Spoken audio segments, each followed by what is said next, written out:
Hello and welcome to the Double XC podcast. I'm your host, Xavier and Excellence Collier. Today is April 8th, 2021. And today I'm going to give some Black history because February was Black History Month. I will also share a little about myself, share some opinions, and the latest on pop culture, and we'll be answering some questions. Also, I apologize. I had to make some last minute additions to the podcast. And this is my third draft. I originally did 2 drafts near the end of March. The first one I shared to my family and friends to listen first. The first one I sounded super tired. I'm super tired right now, but I'm still going to try to do it because I want it to be over. The second one was perfect. A good 25 minutes. It didn't even save the whole recordings. It only saved 4 minutes. Like, seriously, I need to get a new laptop. It's not saving everything. But I got a hard drive, so this better work this time. 3 strikes the charm. Oh, and I've been too busy with midterms. And my college didn't give me a spring break, so 3 strikes the charm. So let's start with some history. On February 1st, 1902, African-American poet Langston Hughes was born. February 4th, 1913, Rosa Parks was born. February 9th, 1995, Bernard Hills became the first African-American astronaut to walk in space. February 11th, 1990, Nelson Mandela was released after 27 years in prison. February 12th, 1909, the NAACP was formed in New York City. February 13th, 1970, Joseph L. Shirley became the first African-American member of the New York Stock Exchange. February 15th, 1820, women's rights advocate Susan B. Anthony was born. February 16th, 1874, Frederick Douglass was elected president of Freeman's Bank and Trust. February 18th, 1931, Pulitzer Prize-winning author Toni Morrison was born. February 19, 2002, Vonetta Flowers became the first African-American to win a gold medal at the Winter Olympics. Frederick Douglass died on February 20th, 1895. February 21st, 1965, Malcolm X was assassinated in New York. February 23rd, 1868, scholar and activist Webb Du Bois was born. February 24th, 1864, Rebecca Lee Crumpler became the first black woman to receive a medical degree. February 25th, 1853, the first black YMCA was established in Washington, D.C. February 26, 1965, civil rights activist Jimmy Lee Jackson was killed by police in Marion, Alabama. February 27, 1897, opera singer and civil rights activist Marion Anderson was born. And on February 28, 1984, Michael Jackson won 8 Grammy Awards. Now for March history as a last-minute addition. I'm upset, and y'all need to learn. On March 2nd, 1867, U.S. Congress enacted the charter to establish Howard University. On March 4th, 1965, Bill Russell was honored as NBA's MVP for the 4th time in 5 years. March 6, 1857, U.S. Supreme Court issued the Dred Scott decision. Harriet Tubman died on March 10, 1913. On March 11, 1959, Lorraine Hansberry's A Raisin in the Sun opened at the Barrymore Theater in New York. It was the first play by a black woman to premiere on Broadway, now on its 67th anniversary. March 12, 1932, Andrew Young, a former UN ambassador and former mayor of Atlanta, was born. March 13, 1773, black pioneer and explorer Jean-Baptiste Pointe du Sable founded Chicago. March 14, 1956, municipal bus service was desegregated, ending the Montgomery bus boycott. March 15, 1947, the first black commissioned officer in the U.S. Navy, John Lee, was assigned to duty. March 16th, 1827, the first U.S. black newspaper, Freedom's Journal, was founded. March 18, 1822, the Phoenix Society, a literary and educational group, was founded by black people in New York City. March 19th, 1939, Langston Hughes founded the New Negro Theater in L.A. March 21st, 1965, Martin Luther King Jr. led the Selma March for voting rights. March 23rd, 1873, slavery was abolished in Puerto Rico. John Hope Franklin, a scholar of African American who influenced thinking about slavery and Reconstruction, died on March 25th, 2009. Jazz singer Sheila Vaughn was born on March 27, 1924. On March 28, 1870, Jonathan S. Wright became the first black state Supreme Court justice in South Carolina. Pearl Bailey was born on March 29, 1918, and on March 31st, 1988, Toni Morrison won the Pulitzer Prize for Beloved. Now it's time to talk about me. I don't like to talk about myself a lot, so take a seat or lie down for a while. I am currently 21 years old, born and raised in Philadelphia, Pennsylvania. The accent is from Nashville, Tennessee, where my great-grandmother's family is from. I am on the autism spectrum, so I'm not as slow as I was before, but I'm still a little socially awkward. I was a weirdo in another lifetime. I stay about my business and keep to myself now that I'm a young adult. I started off my musician career playing violin in the 3rd grade, as well as singing in the church choir. I was in the school orchestra throughout my middle and high school years. I also joined the school choir and school musical in high school. I play violin, guitar, keyboards, piano, drums, and I sing. Jack of all trades, master of two, violin and vocals. I started writing lyrics in 2013, and my college major is music industry. If anyone who knows me is wondering why I've been procrastinating on writing and producing music, 1, every year I go to school, and it takes away a large amount of my time. And 2, I guess I have repeatedly failed to treat this like a job. And mama, we are not bringing my video game habits into this discussion. It's another form of entertainment I've inherited since I was young, and I will not stop. But I still want to stick to music as my career. I still want to do my best to write music in my free time, and I have been doing monthly a cappella performances on Instagram and Twitch since the year started. Music career is still plan A, acting is plan B. I always wanted to be an actor since I was 4 and recited all the lines to The Lion King. It has been 4 years since I've been in a musical cast, but I would like to act in a motion picture, TV series, or voice act in a cartoon or game. I also wouldn't mind directing or screenwriting someday. So before I move on, I want to make one thing clear. I want peace and love with a small side of respect, but I don't want to be portrayed in a light of a goody two-shoes. I have God in my heart, and I treat people fairly with respect, but I won't pretend I'm anything close to perfect. I've done plenty of dumb things that I regret, things that I don't share with my family and friends, but now every day I reflect on the past to better myself and never do it again. I have desires. I've cut myself off from faith in God a couple of times. There have been many times I've had to come out of character with family. I still have some family issues to this day. So I have a dark side as well, but now I only let it get to me where I need to let my emotions out. Alright, so that's a little info about me. Maybe I'll share some more stories next time. Moving on, it's time for some promotions. Last time I talked about the Walls for Justice organization, and you can look at our website, wallsforjustice.org, on Instagram and Facebook. Today, I'm promoting some close friends because March was International Women's History Month. Now first, my play sister, Punky Al, Punky Ale, however you want to pronounce it. It's Elisa, but I guess you can say Punky Al, has a YouTube full of vlogs and product reviews.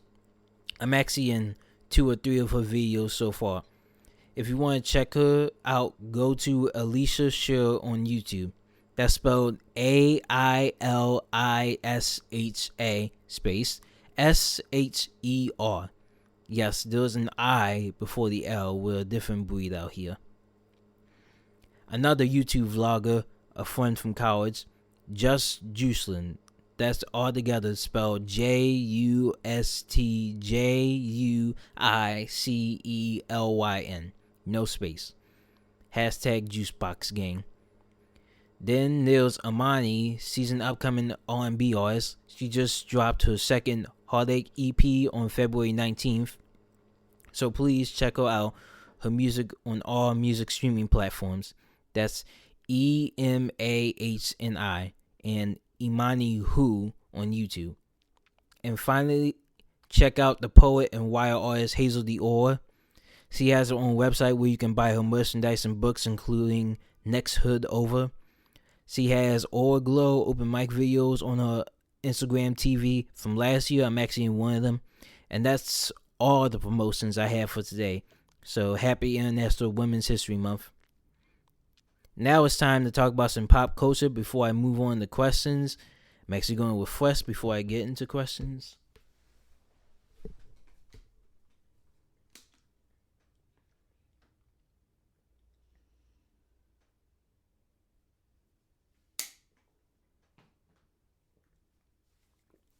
Okay. Okay, now it's time for pop culture. But one question from the homie Star Killer. Yes, Star Killer, like the Star Wars character from The Force Unleashed, but ends with an A. Follow his artwork on Instagram at StarKiller_. That's StarKilla 1_. The question he had was, have I been watching the final season of Attack on Titan? Unfortunately, no. I've not had the time to watch it, but I've seen the artwork. Looks way different than seasons 1 to 3, but I'm way behind. It's been 3 months. The last episode was March 28th, so I'm going to need to find some time to watch all of that. But Crunchyroll posted a major spoiler on Twitter, I think on February, and that really upset me. Like, I know we're all watching things from inside. We can't see people, but did y'all really need to share spoilers on Twitter and YouTube? But whatever, I'll get to the final season when I can. I'll talk about WandaVision later during the questions. I did get to see half of Coming to America. My family got to see it first, like when it first came out. So I still got to watch the second half of the movie.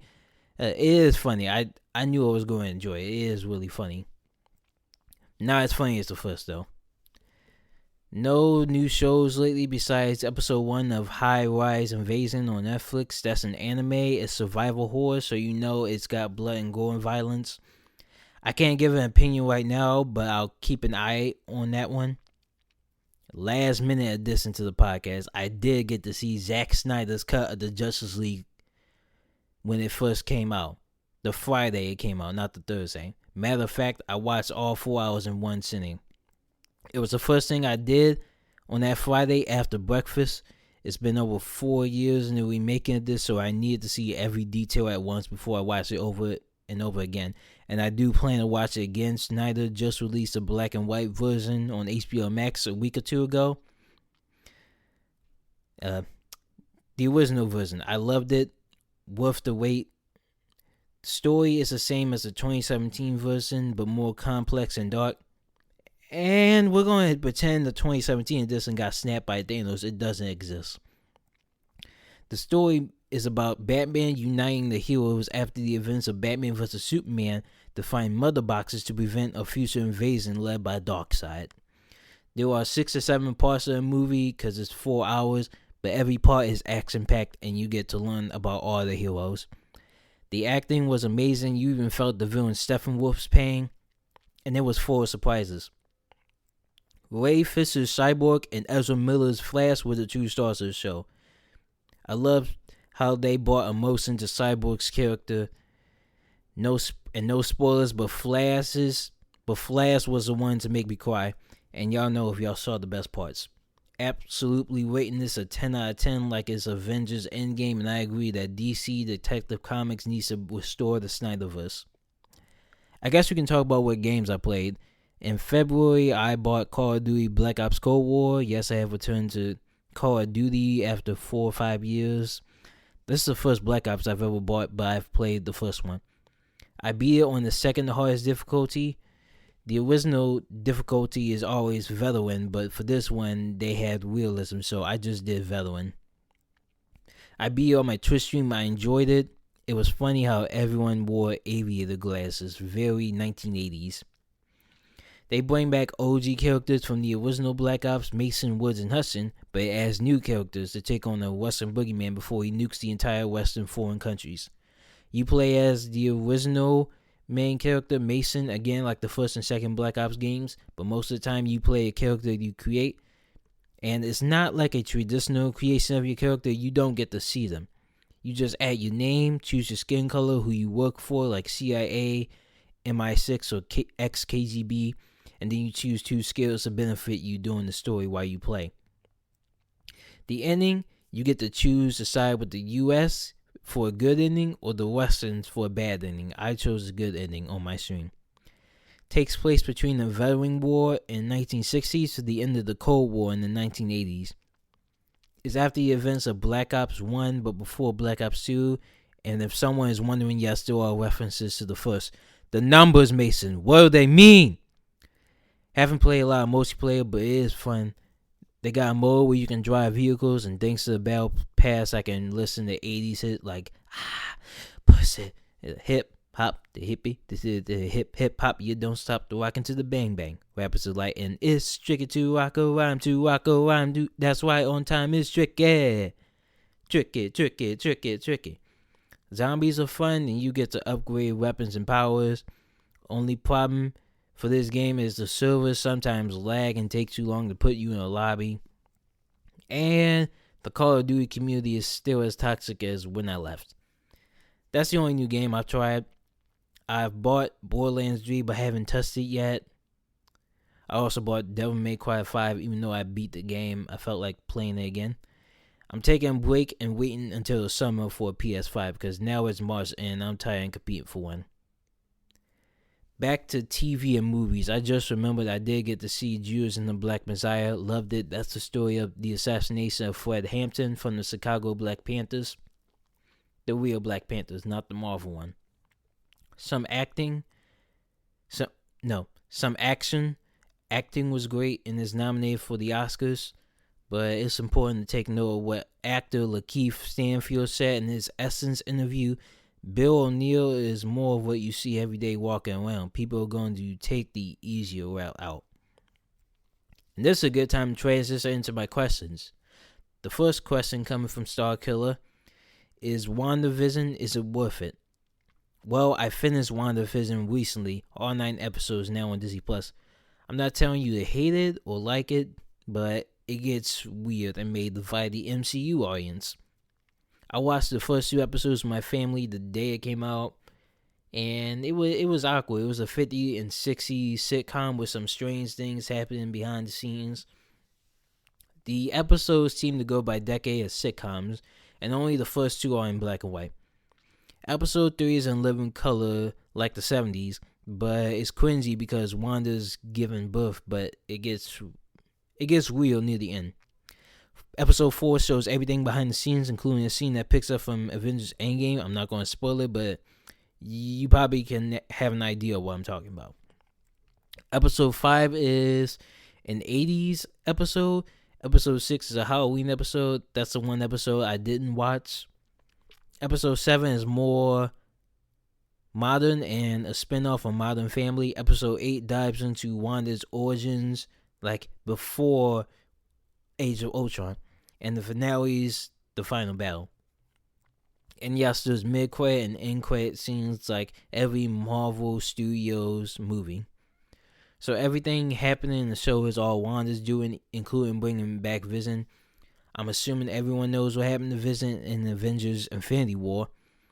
There's some surprises and callbacks, but also some disappointments that might upset a lot of people. I thought it was okay. came with an open mind, not Marvel's best work, but I enjoyed the story. I'm excited to see Falcon and the Winter Soldier. Episode 1 came out this month and it was great. This was the Marvel Studios series I've been waiting for. Some action, you learned about Sam and Bucky after Avengers Endgame. I can already tell I'm going to love it. But we need to talk about Black Widow movie coming to theaters on Disney Plus. Sorry, did I say on Disney Plus? I meant to say coming to theaters and Disney Plus on July 9th. Am I a hypocrite because I'd rather pay $15 to $30 for a movie theater experience rather than give Disney Plus an extra $10 to watch it at home? I don't know. It's watching it by myself or with my family versus risking my health against coronavirus.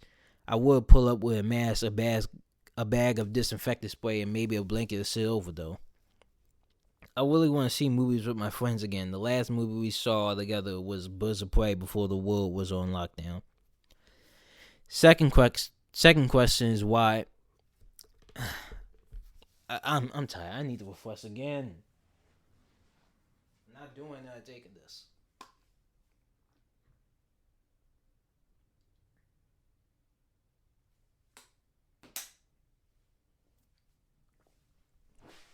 Okay, where was I? Second question, right. Second question is, what's my favorite genre of music and artist right now? Well, I didn't add music to pop culture because I'm far behind on new music. I've been listening to pop and R&B lately, mostly The Weeknd lately. Also been listening to upcoming independent artists. I listen to almost every genre. I do like classic rock, EDM, and some hip-hop and soundtrack hits. And shout out to the Grammys coming out earlier in March. Even though they ain't nominated The Weeknd and Haley x Chloe didn't win anything. But Megan Thee Stallion won, Taylor Swift and Beyonce won again. Beyonce actually has the most Grammy Awards now. Nas won his first Grammy. It was about time he won his first Grammy. I liked the Baby and Roddy Ricch performance. The new band Black Pumas were amazing. So was Anderson .Paak and Bruno Mars together. I'm actually so happy Bruno Mars is back. Megan Thee Stallion and Cardi B were good. The best moment was when Lil Baby brought out Killer Mike from One of the Jewels and Tamika Mallory from the George Floyd speech in Minneapolis, Minnesota. Black lives still matter, and it's bigger than black and white. It's a problem with the whole world now. Can't change overnight, but we gotta start somewhere. Moment of silence for the retirement of Daft Punk. Man, forget that. We mad over here. Now we ain't never getting a live tour. We ain't never getting a new album. And especially, we ain't never getting a Coachella Alive reunion. Alive 2007 is fire. Now, third question is, do I have any goals for April, the upcoming months? Some new goals, some same goals. I want to have the energy to make it through the final terms and the second half of classes because I'm getting no spring break this year. I think I've already said that. I got no spring break. I got a few more weeks ahead, but it's going to get harder. But I did make it through midterms. Find some way to get the time and energy back to write music because my music career matters more than ever. I graduate next year, so I need to get a head start now.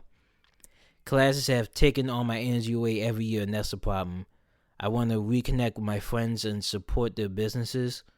Even though we're all busy, it's important to keep in touch with your friends, family, and team. I want to promote more Walls for Justice. Spring is on the way, and we got a lot of projects coming up. We're actually selling t-shirts now. And finally, I want to do more music on my Twitch streams. I've been doing live practice streams this year. I was close to being affiliated at first, but now it dropped down. February, it was 2.0. For March, it's like 1.2 because I've been trying to stay up on these classes. But I'm somewhat almost close to being affiliated on Twitch thanks to being in a Discord group called Outlaws Family Gaming.